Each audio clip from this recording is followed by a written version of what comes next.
ಉತ್ತರ ಕನ್ನಡ ಜಿಲ್ಲೆ ಅಂಕೋಲಾ ತಾಲೂಕಿನ ಶಿರೂರು ಘಾಟ್ನಲ್ಲಿ ಆದಂತಹ ಅವಘಡ ಏನಿತ್ತು ಭೂಕುಸಿತ ಅಲ್ಲಿ ಮುಖ್ಯಮಂತ್ರಿಗಳು ಇವತ್ತು ಭೇಟಿಯನ್ನ ಕೊಟ್ಟರು.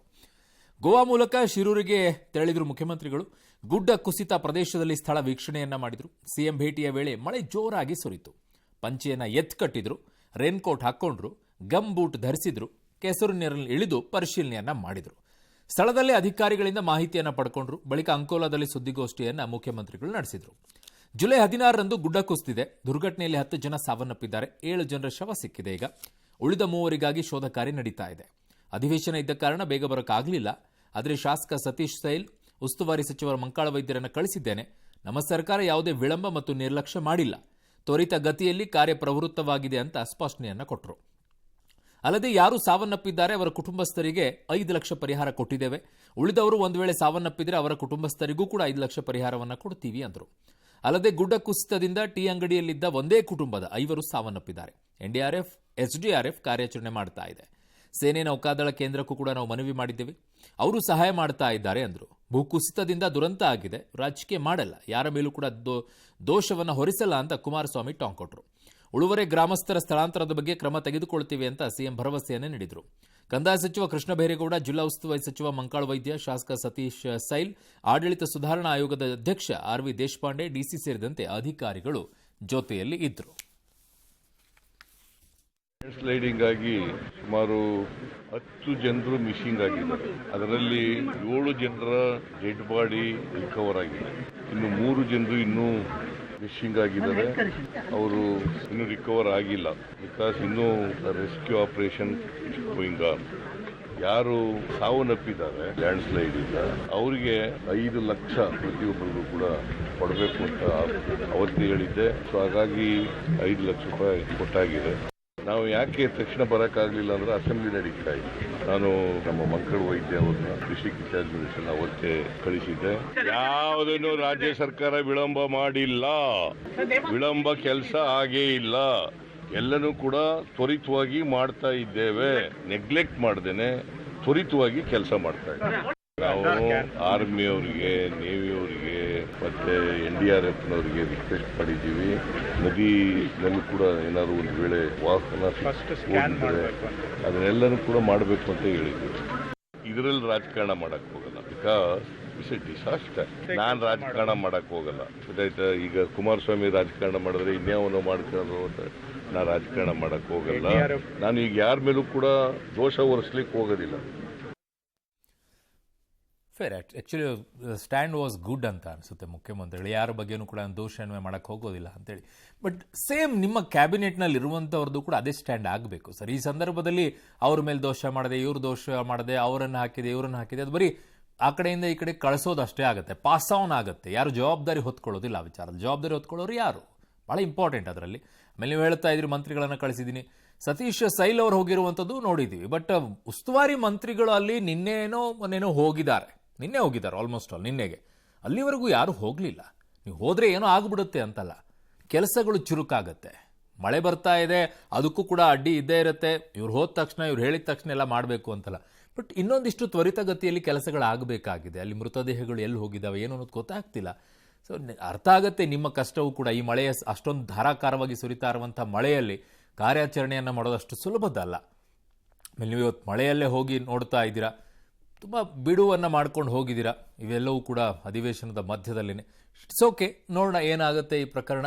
ಬಟ್ ನಿಮ್ಮ ಉಸ್ತುವಾರಿಗಳಿಗೆ, ನಾನು ಇದೊಂದೇ ಹೇಳ್ತಾ ಇಲ್ಲ, ನಿಮ್ಮ ಉಸ್ತುವಾರಿಗಳಿಗೆ ಆಯಾ ಜಿಲ್ಲೆಗಳಲ್ಲಿ ಆಗಿರುವಂಥ ಸಮಸ್ಯೆಗಳೇನಿದೆ ಅಟ್ಲೀಸ್ಟ್ ಅಲ್ಲಿ ಹೋಗಕ್ಕೆ ಹೇಳಿದ್ರ ಸರ್?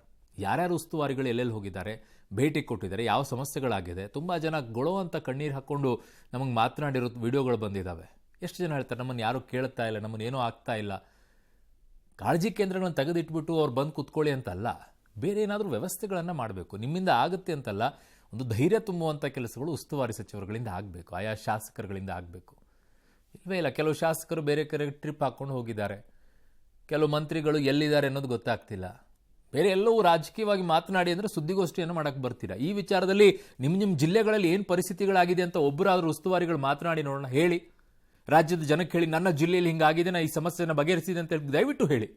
ಅಟ್ಲೀಸ್ಟ್ ಒಂದು ಪ್ರೆಸ್ ನೋಟ್ ಆದರೂ ರಿಲೀಸ್ ಮಾಡಿ ಉಸ್ತುವಾರಿಗಳು. ಕಮಾನ್, ಯು ಆರ್ ಫೇರ್ ಮಾನ್ಯ ಮುಖ್ಯಮಂತ್ರಿಗಳು. ಆದರೆ ನಿಮ್ಮ ಜಿಲ್ಲಾ ಉಸ್ತುವಾರಿಗಳ ಬಗ್ಗೆ ನಮಗೊಂದಿಷ್ಟು ಪ್ರಶ್ನೆಗಳಿದೆ. ನೀವು ಹೇಗೆ ಹೇಳ್ತಾ ಇದ್ರು ಹಾಗೆ ಹೇಳಕ್ಕೆ ಹೇಳಿ, ನಮಗೊಂದಿಷ್ಟು ಗೊತ್ತಾದರೂ ಆಗಲಿ, ಏನಾದರೂ ಕೆಲಸ ಮಾಡ್ತಾ ಇದ್ರು ಇಲ್ಲ ಅಂತ ಹೇಳಿ. ಮಾಡ್ತಾ ಇದ್ರು ಗುಡ್, ಮಾಡ್ತಾ ಇಲ್ಲದೆ ಇರೋನ್ಕೆ ಹೇಳ್ತಾ ಇದ್ದೀವಿ.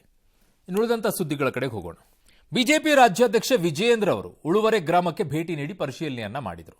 ಗುಡ್ಡ ಕುಸಿತದಿಂದ ಬೀದಿ ಪಾಲಾದ 39ಕ್ಕೂ ಹೆಚ್ಚು ಕುಟುಂಬಗಳ ಸಂತ್ರಸ್ತರು ಅಳಲನ್ನ ತೋಡಿಕೊಂಡರು.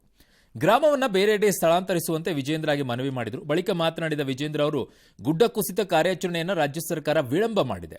ಸಿಎಂ ಗುಡ್ಡ ಕುಸಿತವಾದ ದಿನವೇ ಬರಬೇಕಾಗಿತ್ತು, ಸದನದಲ್ಲಿ ಇರೋದಕ್ಕಿಂತ ಇದೇ ಮುಖ್ಯ ಆಗಿತ್ತು ಅಂದ್ರು. ಅವೈಜ್ಞಾನಿಕ ಕಾಮಗಾರಿಯ ಬಗ್ಗೆ ಈಗ ಮಾತನಾಡುವ ಸಮಯವಲ್ಲ, ಕೇಂದ್ರ ಸರ್ಕಾರಕ್ಕೂ ಈ ಬಗ್ಗೆ ಮಾಹಿತಿಯನ್ನು ನೀಡ್ತೀವಿ ಅಂತ ವಿಜೇಂದ್ರ ಹೇಳಿದ್ದಾರೆ. ಇನ್ನು ಆಡಳಿತ ಸುಧಾರಣಾ ಆಯೋಗದ ಅಧ್ಯಕ್ಷ ದೇಶಪಾಂಡೆ ಅವರು ಉಳುವರೆ ಗ್ರಾಮಕ್ಕೆ ಭೇಟಿ ಕೊಟ್ಟರು. 10 ಜನ ಸಾವನ್ನಪ್ಪಿದ್ದಾರೆ. 30 ವರ್ಷದ ರಾಜಕೀಯ ಬದುಕಿನಲ್ಲಿ ಇಂಥದ್ದೊಂದು ದುರ್ಘಟನೆಯನ್ನು ನೋಡಿರಲಿಲ್ಲ. ನಾಪತ್ತೆಯಾದವರ ಶೋಧ ಕಾರ್ಯ, ಗುಡ್ಡ ಕುಸಿತದ ತೆರವು ಕಾರ್ಯವೂ ಕೂಡ ನಡೀಬೇಕು. ಮೃತರ ಕುಟುಂಬಗಳಿಗೆ ಸರ್ಕಾರ 5 ಲಕ್ಷ ರೂಪಾಯಿ ಪರಿಹಾರ ಕೊಟ್ಟಿದೆ. ಸಾಕಷ್ಟು ಮಂದಿ ಗಾಯಗೊಂಡು ಕುಮಟಾ ಆಸ್ಪತ್ರೆಯಲ್ಲಿ ದಾಖಲಾಗಿದ್ದಾರೆ.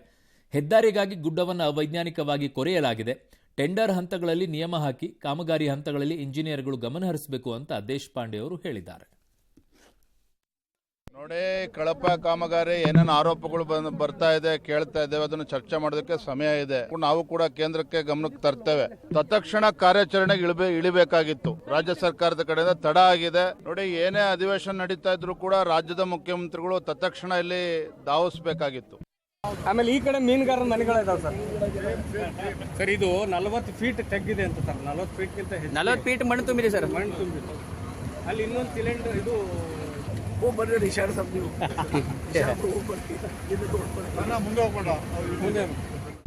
Not fair. ಮಾನ್ಯ ವಿಜೇಂದ್ರ ಅವರು ರಾಜ್ಯಾಧ್ಯಕ್ಷರು ಬಿಜೆಪಿಯದ್ದು, ಅವತ್ತಿನ ದಿನಾನೇ ಮುಖ್ಯಮಂತ್ರಿಗಳು ಹೋಗಿ ಏನು ಮಾಡ್ತಾ ಇದ್ರು? ಮುಖ್ಯಮಂತ್ರಿಗಳು ಹೋಗಿ ಏನು ಮಾಡಬೇಕಾಗಿತ್ತಲ್ಲ? ಹೋಗಿ ಏನೋ ಅವರು ಇಟ್ಟು JCB ಇಟ್ಬಿಟ್ಟು ಮನೆ ಎತ್ತಬೇಕಾಗಿತ್ತಾ?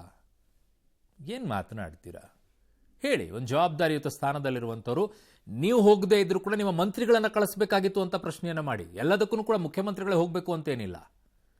ಆಮೇಲೆ ಆ ಗ್ರಾಮವನ್ನು ಸ್ಥಳಾಂತರ ಮಾಡುವಂಥ ವಿಚಾರ. ಈ ಗ್ರಾಮಗಳು ಹೇಗೆ ಮಾಡ್ತೀರಾ ಅಂತಂದರೆ, ನಿಮಗೆಲ್ಲ ಬೇಸಿಗೆ ಕಾಲ ಚಳಿಗಾಲದಲ್ಲಿದ್ದಾಗ ಎಲ್ಲ ಸೂಕ್ತ ಇದ್ದಾಗ ನಾವೇ ಗ್ರಾಮ ಹೋಗ್ಬಿಟ್ಟು ಹೋಗ್ಬೇಕು ಬೇರೆ ಕಡೆಗೆ, ನಾವು ಇಲ್ಲೇ ಇರ್ತೀವಿ, ನಮಗೆಲ್ಲ ವ್ಯವಸ್ಥೆ ಮಾಡಿಕೊಡಿ ಅನ್ನುವಂಥ ಅನೇಕ ಗ್ರಾಮಗಳಿದ್ದಾವೆ. ಈ ಮಳೆ ಬಂದು ಸಮಸ್ಯೆ ಆದಾಗ ಮಾತ್ರ ನಮಗೆ ವ್ಯವಸ್ಥೆ ಮಾಡಿಕೊಡಿ, ನಮಗೆ ಸ್ಥಳಾಂತರ ಮಾಡಿಕೊಡಿ, ನಮಗೆ ಅದನ್ನು ಮಾಡಿಕೊಡಿ.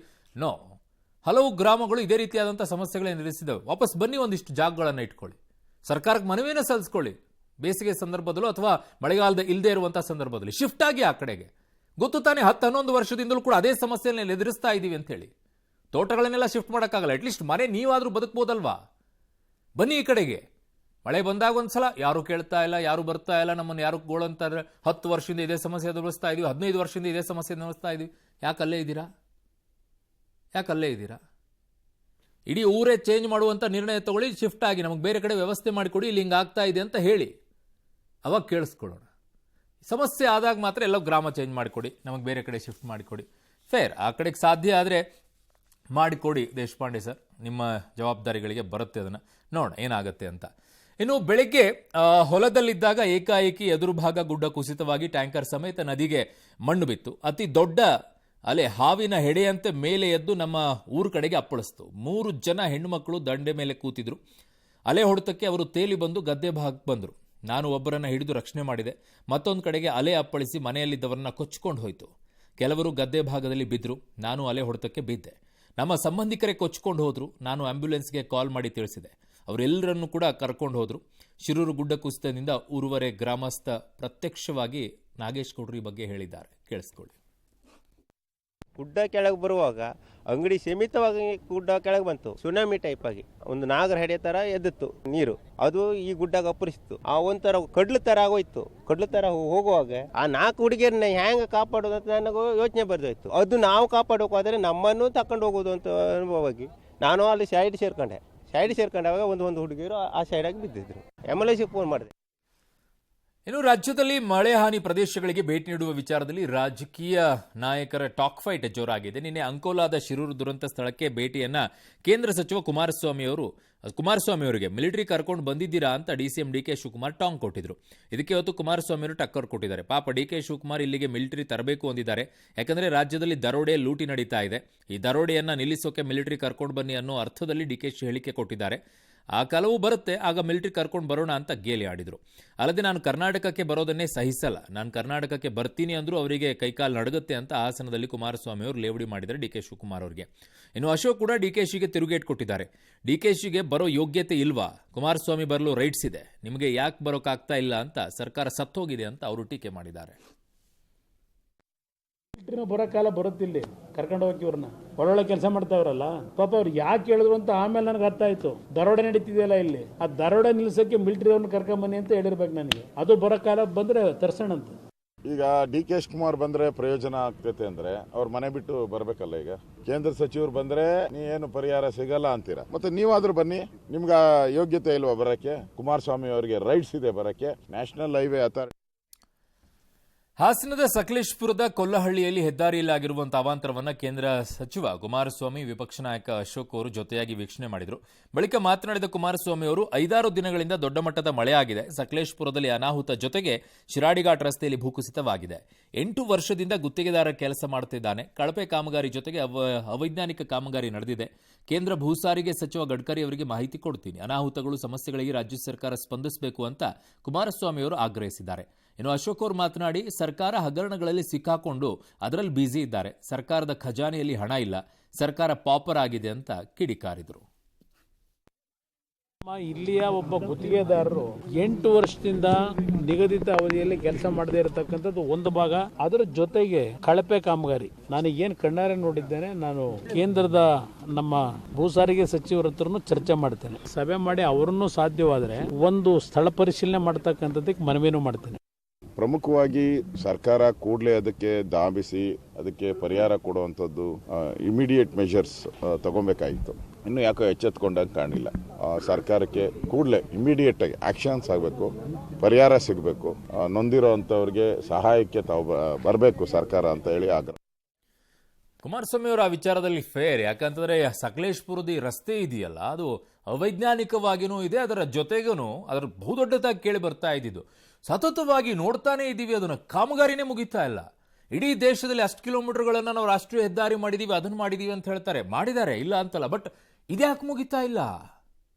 ಅವ್ರು ಹೇಳ್ತಾ ಇದೆ 8 ವರ್ಷದಿಂದ ನಡೀತದೆ, 100% ಅದು ಹೌದು, ಹಾಗೆ ನಡೀತಾ ಇದೆ. ಯಾಕೆ ಹಾಗೆ ನಡೀತಾ ಇದೆ ಅರ್ಥ ಆಗ್ತಿಲ್ಲ. ಬಟ್ ಅಲ್ಲೇನು ಅಂದರೆ ಎತ್ತಿನ ಹೊಳೆ ಪೈಪ್ಗಳನ್ನು ಹಾಕ್ಕೊಂಡು ಬರ್ತಾ ಇದ್ದಾರೆ, ಅದು ಕಾಮಗಾರಿ ಹಾಗೆ ಇದೆ. ಈ ಕಡೆಗೆ ರಸ್ತೆಯನ್ನು ಮಾಡಬೇಕು, ಆ ಕಡೆಗೆ ಇಳಿಯೋತ್ತು ಹೋಗುತ್ತೆ, ಇಳಿಜಾರಲ್ಲಿದೆ, ಒಂಥರ ವಿಚಿತ್ರವಾಗಿದೆ ಅದು.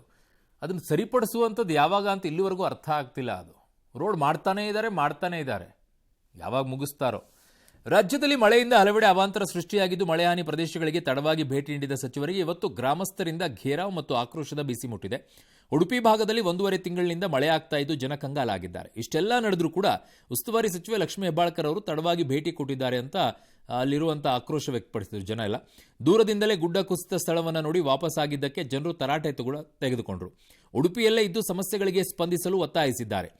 ಮಡಿಕೇರಿಯಲ್ಲಿ 2018ರ ಮಳೆಯಿಂದ ಮನೆ ಕಳೆದುಕೊಂಡವರ ಪುನರ್ವಸತಿ ಬಡಾವಣೆಗೆ ಭೇಟಿ ನೀಡಿದ್ದ ಸಚಿವ ಬೋಸರಾಜುಗೆ ಸ್ಥಳೀಯರು ಕ್ಲಾಸ್ ತಗೊಂಡಿದ್ದಾರೆ. ತಕ್ಷಣವೇ ಸಚಿವರು ಶಾಸಕ ಮಂಥರಗೌಡ ಸ್ಥಳದಿಂದ ಕಾಲ್ಕೆತ್ತಿದ್ದಾರೆ. ಸಾಗರ ತಾಲೂಕಿನ ಮಳೆ ಹಾನಿ ಪ್ರದೇಶಗಳಿಗೆ ಜಿಲ್ಲಾ ಉಸ್ತುವಾರಿ ಸಚಿವ ಮಧು ಬಂಗಾರಪ್ಪ ಭೇಟಿ ಕೊಟ್ಟರು. ಜನರಿಗೆ ಎಚ್ಚರಿಕೆ ಇರುವಂತೆ ಸೂಚಿಸಿದರು. ಮಳೆಯಿಂದ ಸಾವನ್ನಪ್ಪಿದ ಕುಟುಂಬಕ್ಕೆ ತಲಾ 5 ಲಕ್ಷ ರೂಪಾಯಿ ಪರಿಹಾರ ನೀಡುವುದಾಗಿ ಘೋಷಣೆ ಮಾಡಿದರು. ಈ ಮಧ್ಯೆ ಶಿವಮೊಗ್ಗದ ಸ್ವಕ್ಷೇತ್ರ ಶಿಕಾರಿಪುರ ತಾಲೂಕಿನ ನೆರೆ ಪೀಡಿತ ಪ್ರದೇಶಗಳಿಗೆ ಬಿಜೆಪಿ ರಾಜ್ಯಾಧ್ಯಕ್ಷ ವಿಜೇಂದ್ರ ಭೇಟಿ ಕೊಟ್ಟು ಮನೆ ಜಾನುವಾರು ಕಳೆದುಕೊಂಡ ಸಂತ್ರಸ್ತರಿಗೆ ಪರಿಹಾರವನ್ನು ನೀಡಿದ್ದಾರೆ. ಜಿಲ್ಲೆಯಾದ್ಯಂತ ಮಳೆಯಿಂದ ಎಲ್ಲೆಲ್ಲಿ ಹಾನಿಯಾಗಿದೆ ಅದನ್ನೆಲ್ಲ ವೀಕ್ಷಣೆಯನ್ನು ಮಾಡ್ತಾ ಇದ್ದೀವಿ. ಸರ್ಕಾರದ ವತಿಯಿಂದ ಏನು ಅವ್ರಿಗೆ ಸಿಗಬೇಕಾಗಿರುವಂಥ ಪರಿಹಾರದ ಆದೇಶ ಪ್ರತಿಯನ್ನು ಕೊಟ್ಟಿದ್ದೀವಿ, ಡೈರೆಕ್ಟ್ ಅವ್ರ ಅಕೌಂಟ್ಗೆ ಬರುತ್ತೆ. ಬೆಳೆ ಹಾನಿ ಬಗ್ಗೆ ಆಗಲಿ ಏನೇನು ಹಾನಿಯಾಗಿದೆ ಅದನ್ನು ವಿವರವಾಗಿ ಜಿಲ್ಲಾಡಳಿತಕ್ಕೆ ಸೂಚನೆಯನ್ನು ಕೊಟ್ಟಿದ್ದೇನೆ. ಮುಳುಗಡೆ ಆಗಿರ್ತಕ್ಕಂಥ ಪ್ರದೇಶ ಇರ್ಬೋದು, ಮನೆಗಳನ್ನು ಕಳ್ಕೊಂಡಿರ್ತಕ್ಕಂಥ ಇದೀಗ ಬ್ರಿಡ್ಜ್ಗಳು ಹಾಳಾಗಿರೋದು, ಬಂಡ್ಗಳು ಹಾಳಾಗಿರೋದು. ಸ್ವಲ್ಪ ನಾನು ಒಂದೇ ಮನವಿ ಮಾಡೋದು ಜನರು ಕೂಡ ಹುಷಾರಾಗಿರ್ರಿ ಸ್ವಲ್ಪ. ಯಾಕೆಂದರೆ ಜೀವ ಕಳ್ಕೊಂಡ್ಬಿಟ್ರೆ ಮತ್ತೆ ಅದು ಸಿಗೋದಿಲ್ಲ. 5-5 ಲಕ್ಷ ಅವರಿಗೆ ಕೊಡ್ತಕ್ಕಂಥದ್ದು ವ್ಯವಸ್ಥೆನ ಈಗಾಗಲೇ ಮಾಡ್ತಾ ಇದ್ದಾರೆ. 384 ಮನೆಗಳು ಕುಡಿಲಿಕ್ಕೆ ನೀರಿಲ್ಲ, ಕರೆಂಟ್ ಹೋಯ್ತಾ ಇದೆ, ಚರಂಡಿ ವ್ಯವಸ್ಥೆ ಆಗಿರ್ಬೋದು, ಕಸ ವಿಲೇವಾರಿ ಆಗಿರ್ಬೋದು, 3ನೇದು ನೀರು ಆಗಿರ್ಬೋದು, 4ನೇದು UGD ಆಗಿರ್ಬೋದು, ಎಲ್ಲಾ ಸಮಸ್ಯೆಗಳ ಮೂಲ ಹಗರಣ ಆಗಿದೆ. ಇಲ್ಲಿ ಪಂಚಾಯತಿಗೆ ಹೇಳಿದ್ರು ಯಾರು ಸ್ಪಂದನೆ ಮಾಡ್ತಿಲ್ಲ.